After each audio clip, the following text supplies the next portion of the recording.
チボックスの72分の1スケールビッカースウェリントンマーク10の仮組みを行います。エリントン、イギリス空軍の中型爆撃機よね。そうなのだ。しかもまたまたマッチボックスのキットなのだ。マッチボックスって言ってももうマッチ箱サイズではなさそうね。このサイズになると成型色は3色になるのだ。今回も実機の色に寄せた配色になっているのだ。とは言ってもさすがに迷彩塗装までは再現できないわよね。雰囲気重視ってことなのだ。ところでウェリントンってどんな爆撃機なの？ビッカースウェリントンはイギリス空軍で広く使用された総発の中型爆撃機なのだ。初飛行は1936年で爆撃だけでなく洋上哨戒や対戦哨戒にも使われた。今回のキットはマーク10という型式ですね。マーク10は最終量産型の一つで生産数も多かったモデル。ちなみにこのマッチボックスのキットはマーク10と対戦哨戒強化型のマーク14、2種類を選択式で組めるのだ。ウェリントンの最大の特徴って何？それはジオデティック構造なのだ。ジオデティック構造？イギリスの技術者バーンズ・ワリスが考案した構造で、格子状に組まれた骨組みによって軽量かつ高強度を実現したのだ。主翼パーツを見てもその構造が浮き出るように表現されてるわね。実際の機体は格子の骨組みに布を貼っていたみたいで、それをしっかり再現してるのだ。布張りの構造って生還率が低そうだけど。それが意外にも被弾に強かったらしいのだ。どこかが壊れても周囲の格子が機体の形を維持してくれたみたい。格子構造だから力が分散してダメージを吸収しやすいってことね。ちなみにボックスアートも被弾シーン、格子状の骨組みがあらわになってるのだ。実際大穴が開いたまま帰還したウェリントンの写真も残ってるみたいね。ジオデティック構造の強さがわかるのだ。マッチボックス以外からも出てるの？ 72分の1スケールに絞って時系列で紹介するのだ。お願いします。まずはエアフィックスから1959年にマーク3として発売されたのだ。なかなか古いですね。1974年には MTC からも発売。これはエアフィックスの OEM。 ちょっと間が空いて次は1975年、今回紹介してるマッチボックス版が発売。なるほど、ここで登場。1976年にはフロップからも出たようだけどボックスアートが見つからなかったのだ。その後は1990年代に入ってロシアのマケットからも発売。さらにアランゲル、イースタンエクスプレスなどもどうかなが正しいのだ。ロシア系ブランドでいろいろ展開されていたのね。2002年にはレベルがマッチボックスの金型を使って再発売。ただし成型色は一色に統一されている3色成型じゃなくなったのね。のだ。同じく2002年 MTM からも発売。イタレリ、エアフィックス、レベル、スペシャルホビーなどに OEM 提供されているのだ。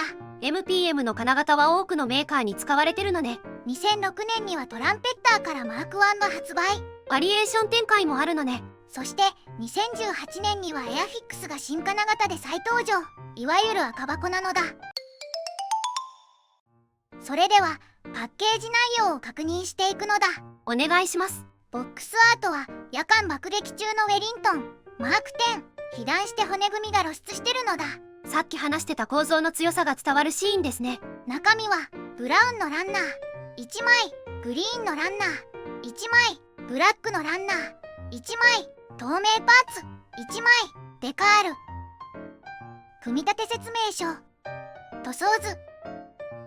マーキングは3種類で、カナダ王立空軍第428飛行隊でマーク10、イギリス王立空軍第179飛行隊でマーク14、イギリス王立空軍第300飛行隊でマーク10。なるほど、カナダ空軍機も作れるのね。部品点数は全部で76点。爆撃機にしてはシンプルな構成ですね。ではマッチボックスの72分の1スケールビッカースウェリントンマーク10の仮組みを始めるのだ。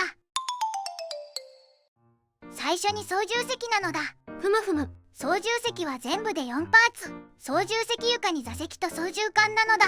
ケーキパネルはないのね。大型機にしては寂しい構成です。パイロットはついていますね。2名つきます。なるほど、次はエンジンですね。エンジンはカウリングとプロペラをセットで組み立てます。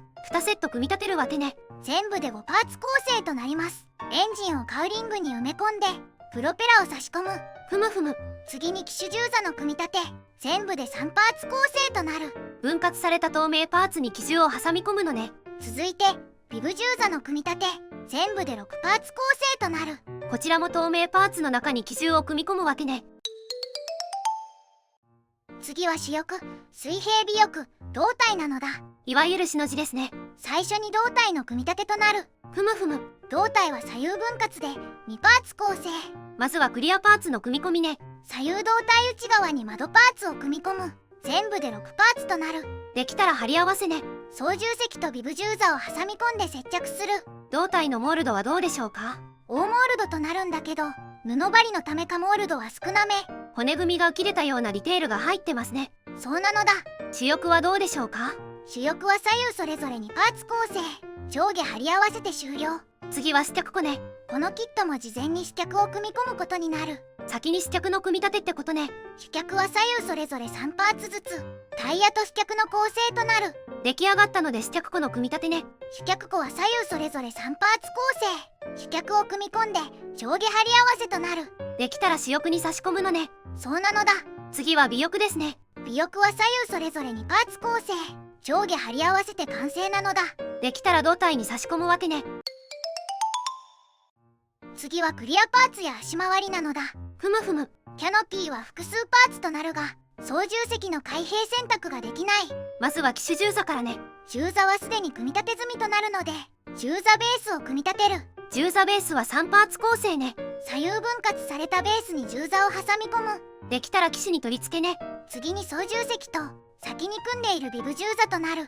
透明度は問題なさそうね。問題なしです。次は足回りですね。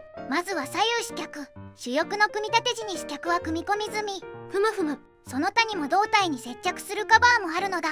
次は尾輪ね。尾輪は1パーツ構成となる。お好きなタイミングで取り付ける。細かい部分の取り付けもあるわね。まずは胴体上部に取り付けるパーツ。アンテナ関連を取り付ける。次はエンジン周りね。エンジンには排気管を取り付ける。なるほどね。では終わりに総評なのだ。今回はマッチボックスの72分の1スケールウェリントンマーク10の仮組みレビューしたのだ。仮組み後の感想はどうでしょうか？塩でキック構造で作られた爆撃機。表面ディテールをうまく表現していた。モールドは大モールドでしたね。布張り構造のためモールドは少なめ。試着庫周りでマッチボックス特有のモールド表現が確認できる。このキットだとあまり気になりませんね。ただ細部のディテールは省略されてるかな。